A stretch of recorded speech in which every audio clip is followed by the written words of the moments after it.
Bien, amados hermanos, les saludo un viernes más en el amor del Señor, deseando que el Señor esté siendo con cada uno de ustedes en estos tiempos en los cuales no nos podemos ver físicamente.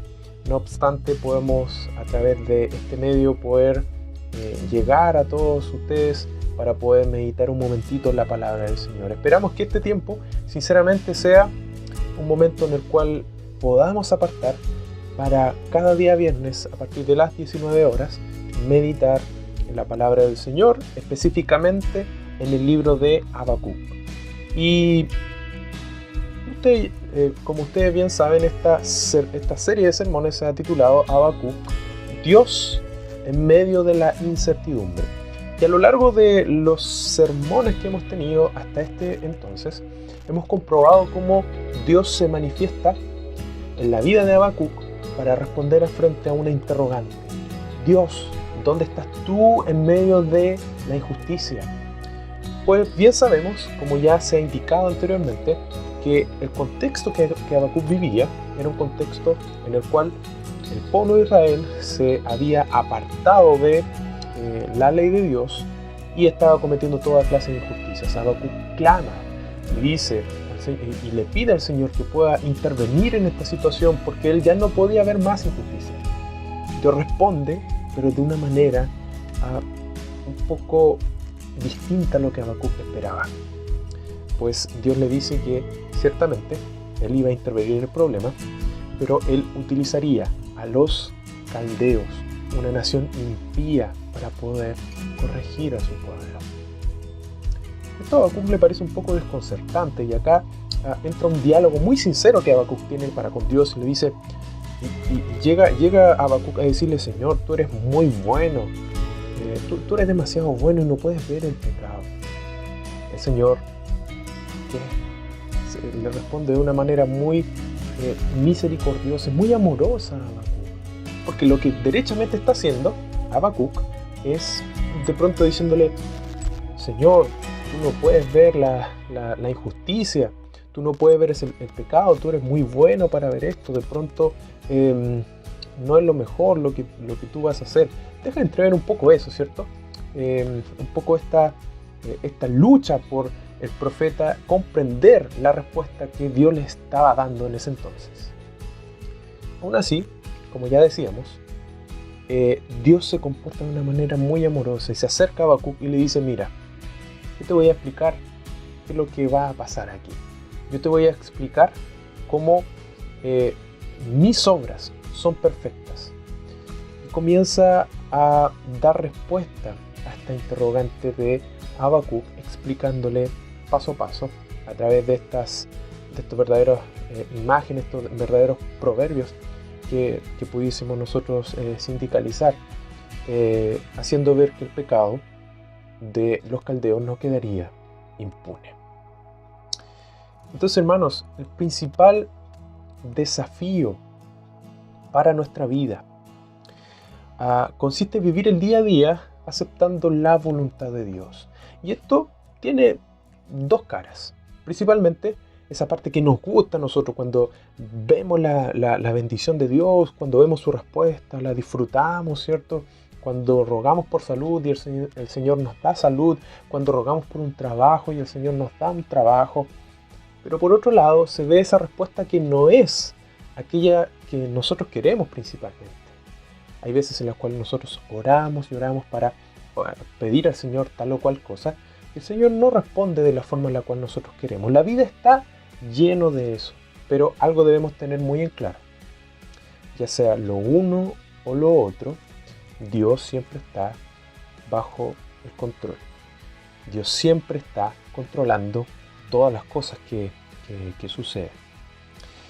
Hermanos, entonces, acá nosotros nos hacemos la siguiente pregunta. Frente a la respuesta que Dios le está diciendo a Habacuc. La pregunta es la siguiente. Ya nosotros hemos visto cómo aquellos que se consideran injustos van creciendo. ¿Ya has sufrido las consecuencias de la injusticia en tu propia vida? ¿Has cuestionado si efectivamente en algún momento esto recibirá su justa retribución? Este texto es muy interesante porque nos propone la respuesta para aquellos que creen que cometiendo mal, que abusando, ¿cierto?, van a tener seguridad toda su vida. Y esto también es muy interesante porque propone la respuesta para aquellos que se preguntan, ¿dónde está Dios en medio de estos casos? Y eso es lo que vamos a revisar acá, en este sermón que se titula Una falsa ilusión. Entonces vamos a leer Habacuc del capítulo 2, los versículos 6 al 11. Entonces, en primer lugar,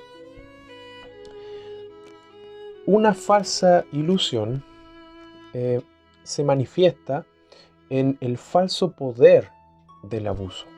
Mire lo que dice el verso 6 del capítulo 2. ¿No han de levantar estos refrán sobre él y sarcasmos contra él? Dirán, ay del que multiplicó lo que no era suyo.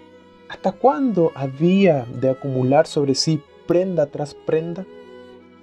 No se levantarán de repente tus deudores, y se despertarán los que te harán temblar, y serás despojo para ellos.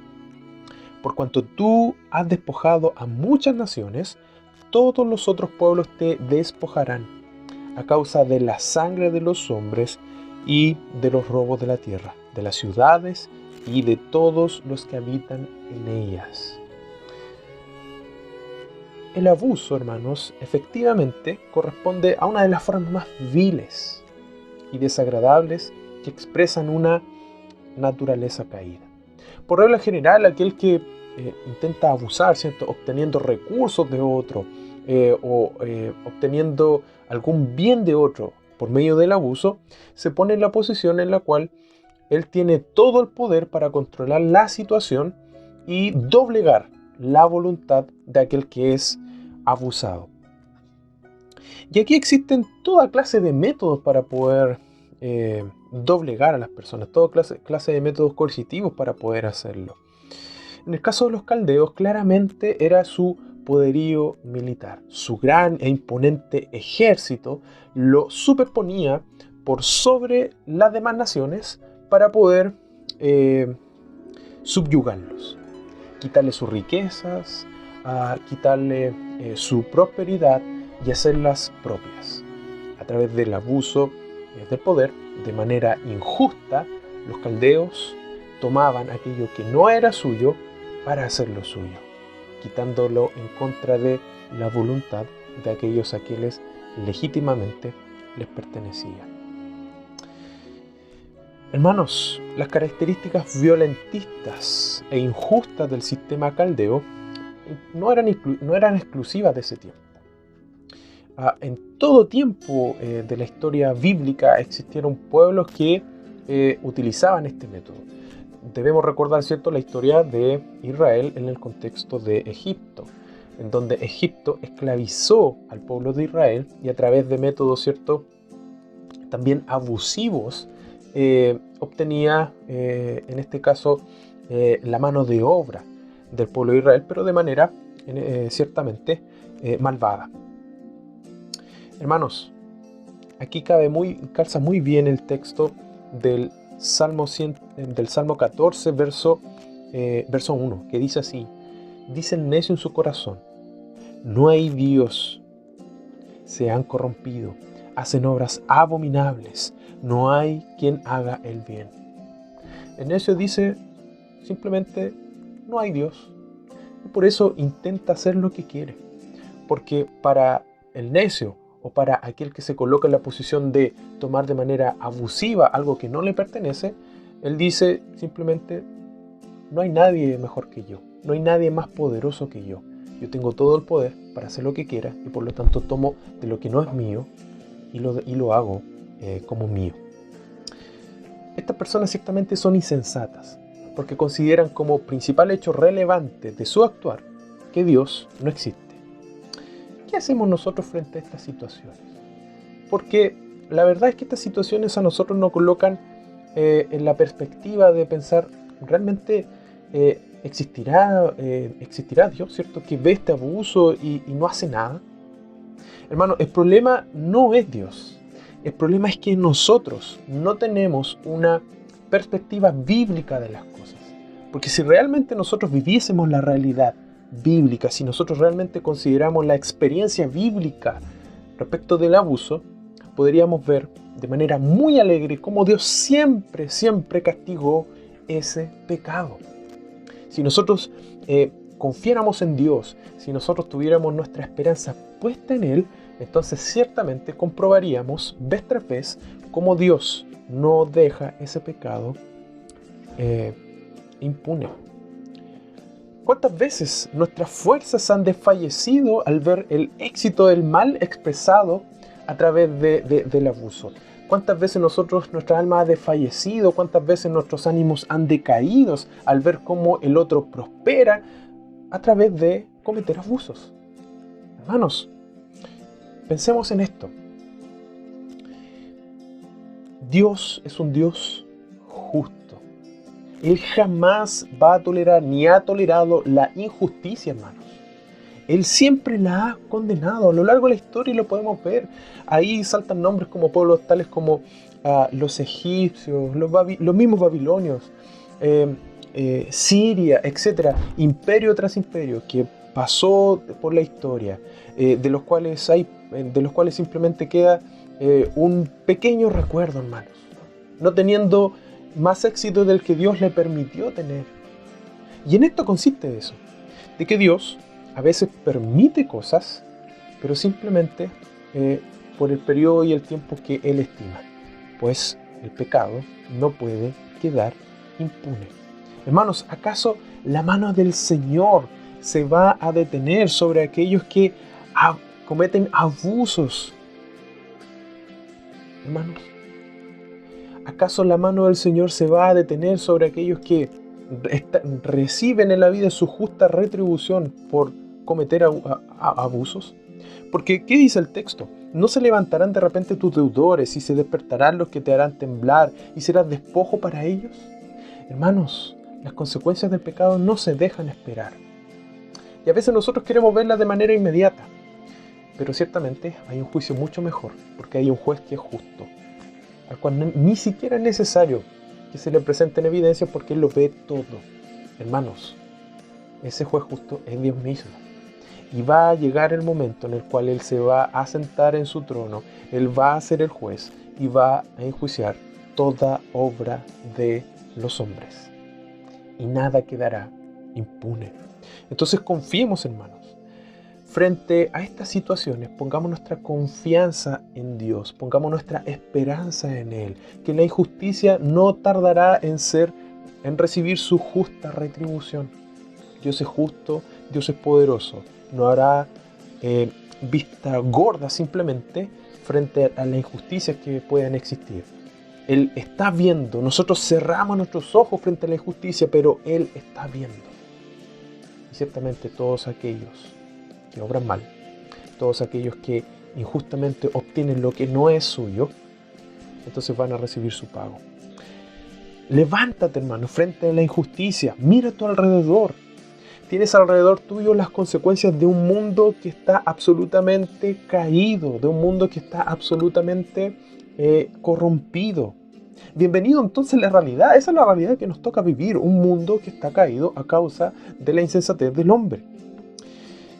Hermanos, y frente a esa injusticia, confía que Dios es tu ayudador, que Dios es un juez justo y que Él no va a detener su mano para corregir y para dar su justo pago a aquellos que cometen ese tipo de injusticia.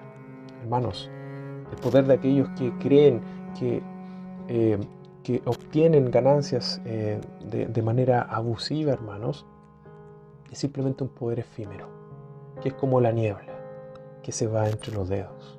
Finalmente, ¿qué queda de ello? Nada. La realidad que queda es que Dios paga, Dios da el pago. Salmo 5:5 dice: los que se ensalzan no estarán delante de tus ojos, aborreces a todos los que hacen iniquidad, destruyes a los que hablan falsedad, el Señor abomina al hombre sanguinario y engañador. pero anima tu corazón no tan solo en esa realidad, sino que anima tu corazón de que todo trabajo y esfuerzo no quedará en vano. Toda obra puesta en tus manos no quedará en vano. No importa si alguien viene y te lo arrebata, nada quedará en vano. El Señor ciertamente lo considerará y el Señor ciertamente te bendecirá. En segundo lugar, podemos ver entonces la injusticia de la codicia. Mire lo que dice desde el verso 9. Ay de la codicia injusta, ganancia para su casa, para poner en alto su nido, para escaparse del poder del mal. Tomaste consejo vergonzoso para tu casa, asolaste muchos pueblos y has pecado contra tu vida, porque la piedra clamará desde el muro y la tabla del enmaderado le responderá. La ambición, hermanos, de los caldeos había hecho que durante el tiempo ciertamente prosperaran. Y ellos se sentían seguros en eso. Se sentían seguros en el poder que les daba aquella riqueza que ellos mismos habían tomado de manera deshonesta de otros pueblos. Allí se sentían seguros. Allí estaban ellos atrás de sus fortalezas que habían construido a través de todo esto que no les pertenecía. Acrecentaban sus ganancias, acrecentaban sus ejércitos, cada vez estaban mejor armados y evidentemente ellos esperaban que en el futuro siguieran creciendo para seguir subyugando a otros pueblos, para seguir quitándole lo que no era suyo. Y allí se sentían seguros, allí ellos pretendían estar en un lugar y en una posición en la cual nadie los podía enfrentar. Pero hermanos, frente a esta codicia que los llevaba a tomar cosas que no eran suyas, ¿usted sabe lo que Dios puede hacer con aquellos que literalmente saquean cosas que no le pertenecen? Pues bien, vamos a leer, vamos a recordar una historia, ¿cierto?, que muy bien nosotros conocemos, la de Zaqueo. Entonces el texto de lo que los evangelios nos muestran de Zaqueo es que iba un varón, ¿cierto? Existía un varón que se llamaba Zaqueo, que era jefe de los publicanos. Imagínense en ese tiempo ser jefe de los publicanos. En ese tiempo era bien conocido que aquellos recaudadores de impuestos siempre de manera abusiva o de manera codiciosa y saqueadora cobraban un poco más, ¿cierto?, de lo que correspondía. Entonces, Jesús iba caminando en una multitud en ese entonces y Zaqueo quería verle a Jesús, ¿cierto? Porque su fama se había esparcido por sobre todo el lugar. Entonces Zaqueo quiere correr, ¿cierto? Porque era de baja estatura, para ver al Mesías, ¿cierto? Por la emoción o la curiosidad que esto causaba. Entonces, cuando se subió a un árbol para poder ver a Jesús, Jesús se detiene y le mira, le vio hacia arriba, le dijo: Zaqueo, date prisa, desciende porque hoy es necesario que pose yo en tu casa. Y fíjese, ¿qué es lo que hace Zaqueo? Zaqueo se pone en pie y le dice: Señor, he aquí, Señor, la mitad de mis bienes doy a los pobres, y si en algo he defraudado a alguno, se lo devuelvo cuadruplicado. Fíjense lo que sucede con aquellos que obtienen ganancias deshonestas. Solamente una mirada del Señor hace que aquellas personas se bajen, ¿cierto?, de ese pedestal, de esa altura en la cual están a causa de esas ganancias que no les pertenecen. Tan solo una mirada del Señor hace que se bajen de ese lugar para ponerlo enfrente de Él y decir: Señor, si te he defraudado en algo, si en algo he defraudado a los demás, entonces los voy a devolver todo, pero cuadruplicado. El Señor vuelve todo a su lugar. Entonces aquí la pregunta es: ¿has sufrido del saqueo, de esa codicia que quita la riqueza, ¿cierto? ¿Has sufrido, ¿cierto?, de eso? ¿Te has visto en esa situación?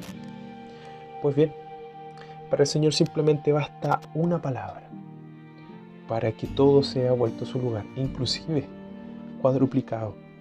Entonces, hermanos, acá nosotros tenemos que confiar en Dios. Tenemos que confiar en este Dios que es dueño de todo, que no permite ni siquiera que una hoja de árbol caiga sin que Él lo sepa, que tiene contado hasta los cabellos hasta tus cabellos de tu cabeza, que te sacia de bienes, que no va a permitir que sufras injusticia, porque Él es dueño de todo. Él distribuye conforme a su voluntad. Y cuando existe injusticia, cuando existe alguien que quita de manera codiciosa cosas que no le pertenecen, entonces sencillamente Él lo que hace es que eso no quede impune.